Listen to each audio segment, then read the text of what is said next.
Te explico en este vídeo qué es una hernia discal lumbar, qué síntomas puede provocar y sobre todo cuáles son sus factores causales más frecuentes.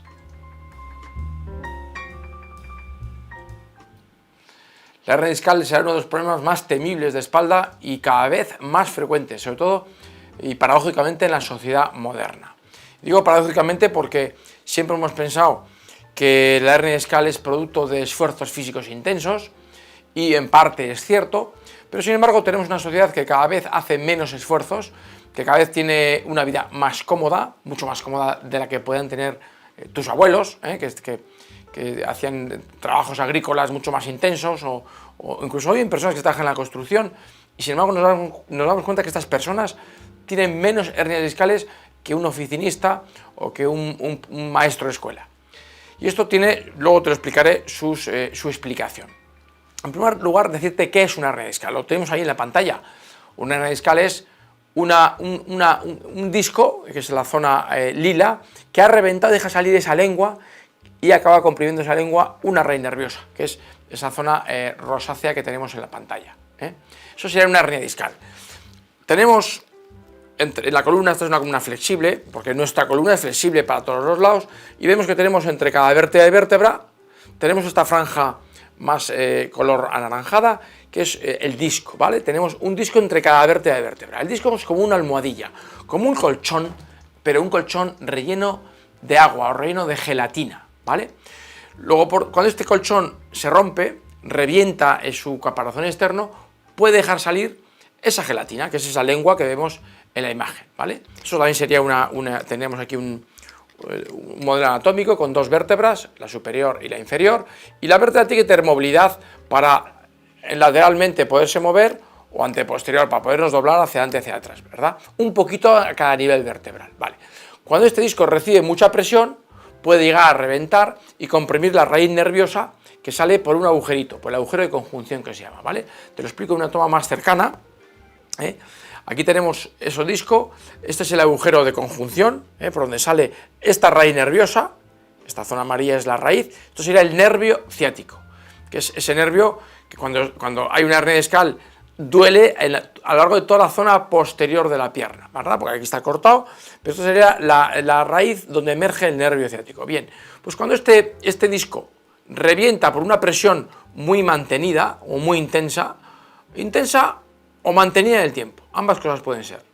Puede reventar y estar estrangulando, invadiendo ese agujero por donde sale la raíz nerviosa y estar inflamando el nervio, irritándolo, provocando los dolores propios del nervio ciático, dolores en la parte posterior de la pierna, pérdida de fuerza, pérdida de sensibilidad, cosquilleo, sensación de tirantez y tensión intensas en toda la musculatura posterior del muslo o incluso del gemelo, o incluso puede llegar hasta dolor en la planta del pie, dolores en la zona del tobillo. Cuanto más abajo baja el dolor del ciático, peor es la hernia discal. Cuando un dolor se queda más en la zona del glúteo o a media pierna, tiene un pronóstico más benigno, ¿de acuerdo? Pero todo sería un dolor ciático provocado por esta hernia discal. Bien, esta hernia discal también hay que decir que se puede ver empeorada, sería la reacción del nervio ciático. Como digo, esta hernia discal se puede ver empeorada por la artrosis, es decir, tenéis aquí esta imagen donde veis que el disco superior, el primero viendo por arriba, es un disco sano, un disco con un buen grosor. El segundo es un disco ya más aplastado, más deshidratado, ha perdido altura, se está envejeciendo. Y el siguiente, el tercero, es un disco ya muy envejecido, con una artrosis muy avanzada, donde casi el disco está desapareciendo. Bien, cuando este disco desaparece, ha perdido altura, el agujero que os hablaba antes también se ha estrechado. Al perder altura el disco, el agujero se va estrechando. Y además se forman esas pequeñas rebabas que pueden invadir el agujero de conjunción y disminuir más aún el calibre por el que sale el nervio ciático. Si además de una pequeña hernia o una protrusión, que sería el inicio de una hernia, hay esas pequeñas rebabas que invaden el agujero, el nervio casi no tiene sitio por donde salir, se ve irritado, se ve comprimido, se ve estrangulado y se produce ese dolor ciático característico, ¿de acuerdo? Esto sería la descripción de una hernia discal. ¿Cuáles son sus causas? Bueno, pues las causas típicas, las que todos tenemos en cuenta, son los factores traumáticos. Uno puede ser, me he caído de una altura de 2 metros, me he dado en el culo esquiando, por ejemplo, o un resbalón, o un accidente de tráfico. Y luego están los factores microtraumáticos. Los factores microtraumáticos atañen aquello de estar todo el día de pie, agachado, cogiendo pesos intensos, estar mucho tiempo sentado. También es un factor microtraumático, porque cuando estamos sentados, los discos, que la espalda tiene que tener una cierta curvatura en la zona lumbar, pero si la perdemos porque estamos sentados muy doblados, los discos, digamos, la espalda cambia de postura y los discos se ven comprimidos en la zona de adelante, se ven aplastados y poco a poco favorece esa hernia discal. Si uno se sienta bien erguido, bien recto, los discos sufren mucho menos. Si uno levanta pesos con la espalda bien recta y agachando bien, doblando las rodillas y la cadera, los discos sufren mucho menos. Si uno se agacha con la espalda más, con una jiba, los discos sufren más. O se sienta con una jiba lumbar, los discos sufren más. Esos serían factores microtraumáticos que a lo largo de los años van deshidratando, estropeando y aplastando los discos.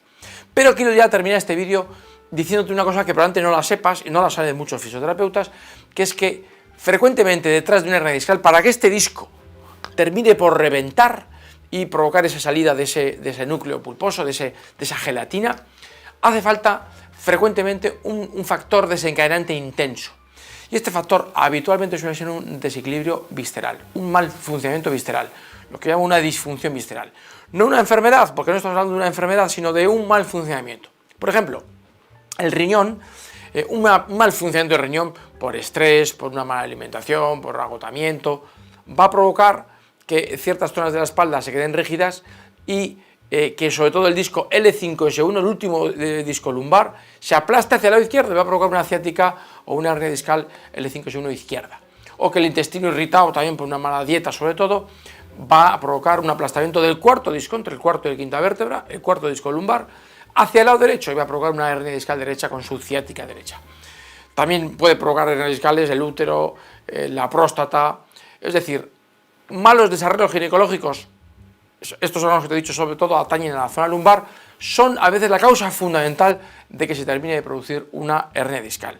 A veces el levantar un peso, he cogido a mi hijo y me he quedado trabado y me ha dado una hernia discal, es la última gota que colmó el vaso. Ese disco está a punto de romper por un factor visceral que lleva años o meses aplastando el disco, y a veces ese mal gesto es la última gota que hace desbordar el vaso. Entonces, ¿nos debe de importar la última gota? Sí, el cómo te agachas, pero más nos debe de importar de qué se ha ido llenando el vaso. Y en este sentido, estos factores viscerales son fundamentales. En cualquier caso, si quieres saber más sobre estas disfunciones viscerales, te dejo aquí una anotación y te diré qué es una disfunción, cada órgano donde da reflejos, etcétera, etcétera. En cualquier caso, si lo que quieres es saber más sobre la hernia discal, puedes ir al portal de Fisioterapia Online y ahí te dejo un montón de vídeos sobre ejercicios para la hernia discal, tratamientos muy eficaces, tratamientos naturales muy eficaces para la hernia discal que van a ser seguro de tu interés. Y lo tienes todo aquí en tu portal de Fisioterapia Online.